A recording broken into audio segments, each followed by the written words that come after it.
மாற்று கருத்து இருக்குது, மனவலி இருக்குது, கொடி ஏற்ற முடியல, அந்த அரசு அதிகாரிகள் மோசமாக நடந்துக்கிறாங்க, காவல்துறை அதிகாரிகள் மோசமாக நடந்துக்கிறாங்க. அப்படிங்கிற அந்த பிரச்சனையின் அடிப்படையில் எங்களுக்கு வந்து பெரிய வருத்தம் இருக்குது, மனக்கசப்பு இருக்குது. ஒரு தலித் முதல்வர் ஆக வேண்டும் அப்படிங்கிறது வந்து ஒரு பெரிய ஒரு சமூக நீதியினுடைய வெற்றியாக நம்ம பார்க்க முடியாது. தலித்துகளுக்கான அரசா, பாதிக்கப்பட்ட மக்களுக்கான அரசா, ஒடுக்கப்பட்ட மக்களுக்கான அரசா, ஒரு அதை சீர்தூக்கி பார்க்கக்கூடிய அவர்களுக்கான முதல்வராக ஒரு முதல்வர் வரணுங்கிறது தான் விசிகாவோட நிலைப்பாடு. தலித்தா பிறந்த ஒருத்தர் அந்த அடையாளத்தோட சோசியல் ஸ்டிக்மாவை நீங்கள் பேசுகிறீங்க, அந்த ஸ்டிக்மா அந்த முத்திரையோட போய் உட்காரணும்னு பேசுகிறீங்க. அதுக்கு தான் நான் சுட்டி காட்டுறேன், ராம்நாத் கோவிந்தையும் அம்மா திரௌபதி முர்மையும் எல்முருகனையும் நான் சுட்டி காட்டுறேன். அதனால் எந்த பலனும் இல்லைன்னு நான் சொல்கிறேன். நான் எந்த பலனும் இல்லை. ஒரு பிற்படுத்தப்பட்ட சமூகமாக இருந்தால் கூட பாஜகவோட பிரதிநிதியாக வந்து அவர் ஆட்சி படத்துக்கோ அதிகாரப்படத்துக்கு போகும்போது அவர் வந்து அந்த பிற்படுத்தப்பட்ட மக்களுக்கான நலனை பற்றி பேச முடியாது. ஒரு தலித் முதல்வர் ஆகணும் அப்படிங்கிறது எங்களுக்கு ஆசை தான், விருப்பம்தான். திரும்ப மாதிரியான ஒரு ஆளுமை வந்து அந்த அந்த அந்த நாற்காலியில் உட்கார்ந்துருந்தா அது நீங்கள் சொல்கிற அந்த அடையாளத்தை தவிர்த்துட்டு பார்க்குற மாதிரியான சூழ்நிலை இருக்கும். ஒரு தலித்திய சிந்தனையோட இருக்கிறவங்களுக்கு வந்து சமூக நீதி பார்வை இருக்கணும். சோசியல் ஸ்டிக்மா மட்டும் அடையாளமாக வச்சுட்டு இருக்கிறவங்களால வந்து அது ஒரு சாராதான சிந்தனைக்கு போயிடும்.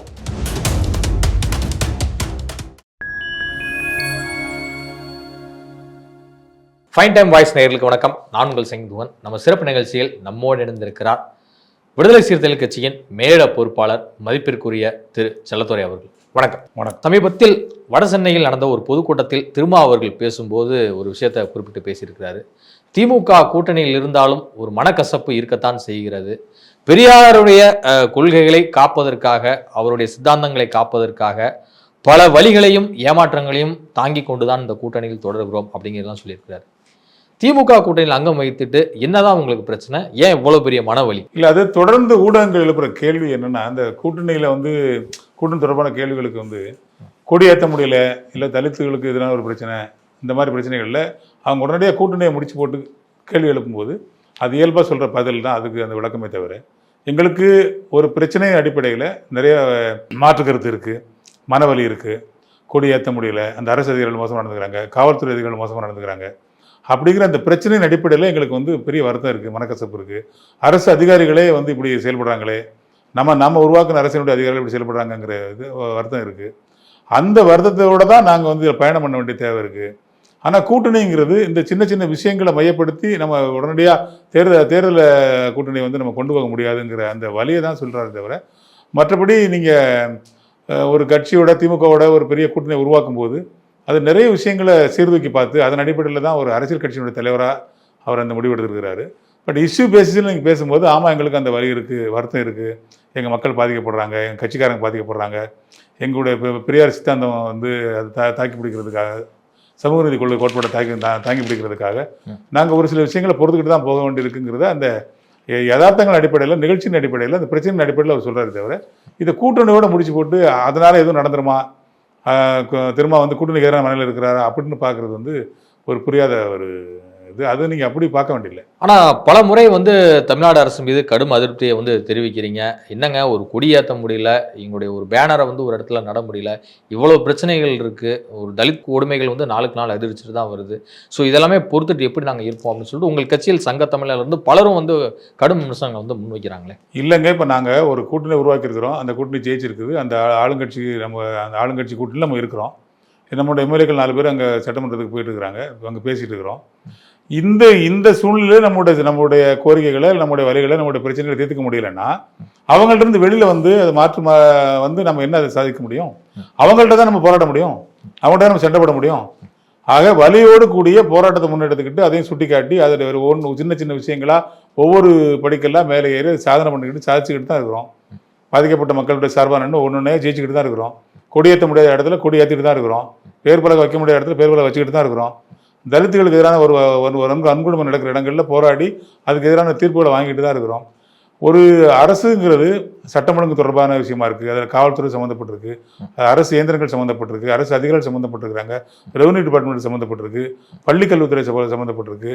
பள்ளியில் நடக்கிற பிள்ளைங்களுக்கு ஒரு சில அவதூறு நடந்துருது, இப்போ புகுந்து வெட்டி போடுறாங்க, கல்லூரிகள் நடந்துருது, கிராமங்கள் நடந்துருது, இந்த வேங்க வயலில் தொடர்ந்து நடந்துக்கிட்டு இருக்குது. இதையெல்லாம் எதிர்த்து நம்ம போராடிட்டு தான் இருக்கிறோம்.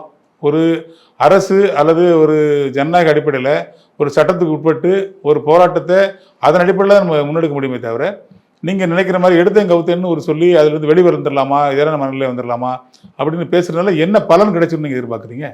ஸோ நாங்கள் உருவாக்கின கூட்டணி, நாங்கள் ஆட்சி அமைக்கிறதுக்கு காரணமாக இருந்த ஒரு ஆட்சி நடந்துகிட்டு இருக்கு. ஸோ அதனால எங்களுடைய கருத்துக்களை நாங்கள் பதிவு பண்ணி எங்களுடைய போராட்டங்களை, எங்களுடைய வழிகளை அங்கே சொல்லி நாங்கள் அதை நீடிச்சுக்கிட்டு தான் இருக்கிறோம், வழியோடு தான் நீடிக்கிறோங்கிறத அந்த உணர்வுபூர்வமான பதிவு தான் அது தவிர நீங்கள் அதை வந்து வேற ஒரு மாதிரியான கூட்டணிக்கு எதிரான மனநிலை திரும்ப இருக்கிறாராங்க மாதிரி நம்ம அதை பார்க்க வேண்டாங்கிறதா என்னோட கருத்து. தமிழ்நாட்டில் ஒரு தலித் முதல்வராக வேண்டும் அப்படின்னு சொல்லியிருக்கிறாரு தமிழ்நாடு ஆளுநர் RN ரவி அவர்கள். இந்த கருத்தை நிறைய பேர் வரவேற்கிறாங்க. ஆனா உங்களுடைய தலைவர் திருமாவளவன் என்ன சொல்றாரு அப்படின்னா, இல்ல இது பிஜேபிக்கு ஆதரவான ஒரு நிலைப்பாட்டை பேசும் கருத்தா தான் இருக்கு. பிஜேபி RSSஐ நோக்கி பட்டியல் சமூக மக்களை தள்ளும் ஒரு போக்கில் தான் அவர் பேசியிருக்கிறாரு அப்படிங்கிறாங்க. ஏன் ஒரு பட்டியல் சமூகத்திலிருந்து ஒருத்தர் முதல்வர் ஆகணும் அப்படின்னு சொல்லிட்டு ஒரு ஆளுநர் கூறி வைக்கும் போது இப்படி ஒரு விமர்சனம் தேவையா? இது ஒரு சித்தாந்த ரீதியான பதிலுங்க. நீங்க அதை மேம்போக்கா பாக்குறீங்க. ஒரு தலித் முதல்வர் ஆகணும்னு சொல்றது ஆளுநர் யாரோட ஆளா இருக்கிறாரு? ஒரு RSS காரர் இருக்காரு, ஒரு பாஜகவுக்கு அடிவருடையா இருக்கிறாரு, தொடர்ந்து நம்முடைய தமிழக அரசுக்கு எதிரான மண்ணில் இருக்கிறாரு. அவர் சொல்றது அடையாள அரசியல். நீங்க நல்லா புரிஞ்சுக்கிடுங்க. ஒரு தலித் முதல்வர் ஆக வேண்டும் அப்படிங்கிறது ஒரு பெரிய ஒரு சமூக நீதியினுடைய வெற்றியா நம்ம பார்க்க முடியாது. தலித்துகளுக்கான அரசா, பாதிக்கப்பட்ட மக்களுக்கான அரசா, ஒடுக்கப்பட்ட மக்களுக்கான அரசா, அதை சீர்தூக்கி பார்க்கக்கூடிய அவர்களுக்கான முதல்வராக ஒரு முதல்வர் வரணுங்கிறது தான் விசிகாவோட நிலைப்பாடு. அதுதான் பெரியாரிய நிலைப்பாடு, அதுதான் அம்பேத்கரின் நிலைப்பாடு, அதுதான் சமூக நீதியினுடைய நிலைப்பாடு, அதுதான் ஜனநாயகத்தோட நிலைப்பாடு. இவர் சொல்றது அடையாள அரசியல். இப்ப நீங்க இதை அப்படியே பாருங்க. ஒரு எல்முருகன் மத்திய அமைச்சராக இருக்கிறதும், ஏற்கனவே இருந்த முன்னாள் குடியரசுத் தலைவர் ராம்நாத் கோவிந்த் குடியரசுத் தலைவர் இருந்ததும், இப்ப அம்மா திரௌபதி முர்மு குடியரசுத் தலைவர் இருக்கிறதும், இது அடையாள அரசியலுக்கு பயன்படுமே தவிர ஒரு தலித் முதல்வராக உட்கார்ந்திருந்தா யாரோட பிரதிநிதியா இருக்கிறாரு அந்த தலித், எந்த மனநிலை இருக்கிறாரு, அவர் தலித் என்கிற அந்த சமூக முத்திரையோட போய் உட்கார்ந்த மட்டுமே அது எங்களுக்கான விடுதலையா, எங்களுக்கான வெற்றியா, சமூக நீதி கிடைக்க அங்கீகாரமா நம்ம அதை பார்த்துட முடியாது. ஒரு பாஜகவில் ஒரு தலித் முதல்வர் ஆக்கிறாருன்னு வச்சுக்கிடுங்க, அவர் தலித் என்னவா இருந்துருவாரு, யாரோட கைப்பாவையா இருப்பாரு, அவரோட என்ன செஞ்சிட முடியும்? மோடியே ஒரு பிற்படுத்த சமூகத்தை சேர்ந்தவர் தான், அமித்ஷாவே ஒரு பிற்பட்ட சமூகத்தை சேர்ந்தவர் தான். ஆனால் அவங்களால என்ன சாதிக்க முடியுது? அவங்க என்ன மனநிலை இருக்கிறாங்க? அவங்க இருக்கிற அந்த மனநிலை, அந்த இந்துத்துவ மனநிலை, அந்த பார்ப்பனிய மனநிலை, அந்த ஆதிக்க மனநிலை, அந்த சனாதன மனநிலை, அந்த மனநிலையோட யார் போய் முதல்வராக இருந்தால் எங்களுக்கு என்ன பிரயோஜனம் இருக்கு? அதை சுட்டி காட்டுறாரு. இது ஒரு அடையாள அரசியலாக நம்மளோட ஆசை காட்டி, இங்கே பாருங்க, இப்படி பாருங்க, உங்கள் ஒருத்தரை முதலமைச்சர் ஆக்குறதுக்கு பாஜக விரும்புது, அதனுடைய ரெப்ரஸன்டேட்டிவாக இருக்கிற ஆளுநரே விரும்புகிறாரு அப்படிங்கிற ஒரு இது மக்கள் விழிப்புணர்வாக இருக்கிறாங்க, விழிப்புணர்வாக இருக்கணும் அப்படிங்கிறத சுட்டி காட்டுறதுக்காக தான் எங்களோட தலைவர் சொல்றாரு. இது வேற உள்நோக்கத்தோட பேசப்படுற விஷயம். இது வாக்கு வங்கி அரசியலை குறி வச்சு ஆசை காட்டுற மாதிரியான வார்த்தை. இது ஒரு ஜனநாயகபூர்வமான விஷயம் இல்லை அப்படிங்கிறத சுட்டி காட்டுறதுக்கு சித்தாந்த ரீதியான பதில் தான் அவரோட கருத்தை நீங்க ஏற்றுக்காதீங்க அப்படிங்கிற புரிதலுக்காக அவர் பேசுறாரு. தலைவர் சொல்றாரு தலித் முதல்வர் ஆக வேண்டும்னா, இப்ப திருமாவளவன் முதல்வர் ஆகிறாருன்னா அது அவர் தலித்தாக இல்லை, தலித்து கணவராக இருப்பாரு. ஒரு தலித்தா இருக்க மாட்டார், சமூக நீதி கணவராக இருப்பாரு. ஒரு தலித் அடையாளத்தோடு உட்கார்ந்துருக்க மாட்டாரு, ஜனநாயகத்துக்கான இருப்பாரு, எல்லோருக்குமானவராக இருப்பாரு. அப்படிப்பட்ட ஒரு முதல்வர் ஆக்குறதுக்கு அப்ப விசிகாவை ஆதரிக்கிறாரா? யாரு கவர்னர் ஆதரிக்கிறாரா? விடுதலை சிறுத்தை கட்சி ஆதரிக்கிறாரா? விடுதலை சிறுத்தை கட்சி அதனுடைய கொள்கையின் அடிப்படையில் அவர் ஏத்துக்கிறாரா? நேர் எதிராக இருந்துகிட்டு, சனாதனத்துக்கு ஆதரவாக இருந்துகிட்டு, ஜனநாயகத்துக்கு எதிராக இருந்துகிட்டு, மக்களுக்கு எதிராக இருந்துகிட்டு, அடித்தட்டு மக்களுக்கு எதிராக இருந்துகிட்டு, இந்த குறிப்பா தலித் மக்களுக்கு எதிரான எல்லா வேலையும் செஞ்சுக்கிட்டு நீங்க அவங்கள ஒருத்தர் நான் முதல்வர் ஆக்குறேன்னு சொல்றது இவர் சாக்லேட்டை காட்டி குழந்தை ஏமாத்துற மாதிரியான ஆசை காட்டி மோசம் செய்யும் செயல். இது அறிவார்ந்த செயல் இல்லை. இந்த அரசியலை, இந்த நுட்பத்தை நீங்க புரிஞ்சுக்கணுங்கிறத தலித் மக்களுக்கு மட்டும் இல்லை, ஒட்டுமொத்த சமூகத்துக்கும் புரிய வைக்கிறதுக்காக தான் தலைவர் தெளிவாக அப்படி ஒரு விளக்கத்தை சொல்லுகிறார். பட்டியல் சமூக மக்களுக்கு எதிரான வன்கொடுமைகள் ஆங்காங்கே சில இடங்களில் நடைபெறுவது பார்க்குறோம். ஸோ அப்படி பார்க்கும்போது ஆளுநர் இதெல்லாமே குறிப்பிட்டு ஒரு விஷயத்த சொல்றாரு அப்படின்னா, ஸோ அப்போ அவரும் ஒரு பட்டியல் சமூகத்திலிருந்து ஒரு மக்கள் பிரதிநிதி, ஒரு முதலமைச்சர் ஆனா, ஸோ அந்த ஒரு பார்வை டோட்டலாக பொது நீரோட்டத்தில் எல்லாமே இணைக்கக்கூடிய ஒரு வழிவகை செய்யும்ல. ஸோ அதையே நீங்க ஏற்க மறுக்கிறீங்க. இப்போ பாஜக எத்தனையோ தலித்துகள் இருக்கிறாங்க.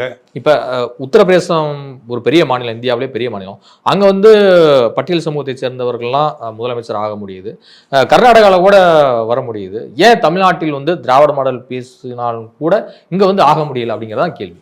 தலித்து அப்படிங்கிற முத்திரையோட யாராவது ஒரு முதல்வர் ஆகணுமா, அல்லது தலித்திய சிந்தனையோடு, அந்த ஒடுக்கப்பட்ட மக்களுக்கான சிந்தனையோடு, சமூக நீதி சிந்தனையோடு கூடிய ஒருத்தர் முதலமைச்சர் ஆகணுமாங்கிறது தான் கேள்வி. ஒரு தலித் முதல்வர் ஆகணும் அப்படிங்கிறது எங்களுக்கு ஆசை தான், விருப்பம் தான். திருமா மாதிரியான ஒரு ஆளுமை இப்போ வந்து அந்த அந்த அந்த நாற்காலியில் உட்கார்ந்துருந்தா அது நீங்க சொல்ற அந்த அடையாளத்தை தவிர்த்துட்டு பார்க்குற மாதிரியான சூழ்நிலை இருக்கும். ஒரு தலித்திய சிந்தனையோட இருக்கிறவங்களுக்கு வந்து சமூக நீதி பார்வை இருக்கணும். சோசியல் ஸ்டிக்மா மட்டும் அடையாளமாக வச்சுட்டு இருக்கிறவங்களால வந்து அது ஒரு சாராதான சிந்தனைக்கு போயிடும். நீங்க அப்படி வந்து தலித் அப்படிங்கிறத நீங்க எப்படி பிரிக்கிறார் இவர் எனக்கு புரியல. பாதிக்கப்பட்டவங்க எங்களுடைய பார்வையில் விடுதலை சிறுத்தை கட்சியின் பார்வையில் பல மேடைகளில் பல நேரங்களில் நான் சொன்னதுதான் சொல்றேன். நான் விடுதலை சிறுத்தை கட்சியினுடைய பார்வையில் தலித் அப்படிங்கிறது பாதிக்கப்பட்டவர்கள் தான். அவங்கள நாங்கள் பிறப்பின் அடிப்படையில் வந்து நாங்கள் பார்க்கறது இல்லை, விக்டிமாக தான் நான் பார்க்குறோம். யார் பாதிக்கப்பட்டிருக்காங்களோ அவங்கள தான் தலித்து நாங்கள் பார்க்குறோம். ரெண்டு பேருக்கு இடையில வந்து ஒரு முற்பட்ட சமூகத்துக்கும் ஒரு தலித் சமூகத்தில் உள்ளவங்களுக்கும் பிரச்சனை அப்படின்னா அந்த பிரச்சனை யார் பக்கம் நியாயம் இருக்கிறதோ யார் பக்கம் நீதி இருக்கிறதோ அவன் தான் தலித், அவன் தான் பாதிக்கப்பட்டவன். அந்த பாதிக்கப்பட்டவனுக்காக தான் விடுதலை சிறுத்தை கட்சி இருக்கும். டாக்டர் திருமா இருப்பார். அந்த பார்வையிலிருந்து நாங்கள் பார்க்கணுங்கிறத அங்கே சுட்டி காட்டுறோம். நீங்க தலித்தா பிறந்த ஒருத்தர் அந்த அடையாளத்தோட சோசியல் ஸ்டிக்மாவை நீங்க பேசுறீங்க, அந்த ஸ்டிக்மா அந்த முத்திரையோட போய் உட்காரணும்னு பேசுறீங்க. அதுக்கு தான் நான் சுட்டி காட்டுறேன். ராம்நாத் கோவிந்தையும் அம்மா திரௌபதி முர்மையும் எல்முருகனையும் நான் சுட்டி காட்டுறேன். அதனால எந்த பலனும் இல்லைன்னு நான் சொல்றேன். நான் எந்த பலனும் இல்லை. ஒரு பிற்படுத்தப்பட்ட சமூகமாக இருந்தா கூட பாஜகவோட பிரதிநிதியா வந்து அவர் ஆட்சி படத்துக்கோ அதிகாரப்படத்துக்கு போகும்போது அவர் வந்து அந்த பிற்படுத்தப்பட்ட மக்களுக்கான நலனை பற்றி பேச முடியாது, தலித் மக்களுக்கான அரசியலை முன்னெடுக்க முடியாது, அவங்களோட நீதிக்காக அவர் பேச முடியாது, ஒரு கையெழுத்து போட முடியாது. யாருடைய கைப்பாவை இருப்பாங்க அப்படின்னா அதிகார திமிர் கொண்ட சனாதன திமிர் கொண்ட அந்த ஆதிக்க வர்க்கத்தினுடைய கைப்பாவை இருந்து அவங்க கையெழுத்து போடுவாங்க. அந்த கையெழுத்தினால இந்த மக்களுக்கு எந்த பலனும் கிடைக்காது.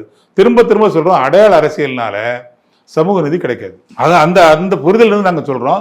ஒரு தலித் முதல்வராக வேண்டும் அப்படிங்கிறதுலாம் ஒன்று பெரிய வந்து எங்களுக்கு மாற்று கருத்து இல்லை. ஆனால் அந்த தலித் என்னவா இருக்கிறார், எந்த கொள்கை நடிப்பில் இருக்கிறார், எந்த சித்தாந்த நடிப்பில் இருக்கிறார் அப்படின்னா தான் அது எல்லாருக்குமான முதல்வராக அவர் இருக்க முடியும். டாக்டர் திருமா அந்த அந்த அந்த தகுதி உள்ளவர். அவரை ஏற்றுக்குவாங்களா? அந்த சித்தாந்தத்தை ஏற்றுக்குவாங்களா? விடுதலை சிறுத்தை கட்சியினுடைய சித்தாந்தத்தை, அம்பேத்கரியத்தை, பெரியாரியத்தை உண்மையான புரிதலோடு அவங்க ஏற்றுக்குவாங்களா? ஏற்றுக்க மாட்டாங்க. பெரியாரை நாத்திகம்னு சொல்லி அப்படி ஒதுக்க பார்க்குவாங்க, எதிரியாக்க பார்ப்பாங்க.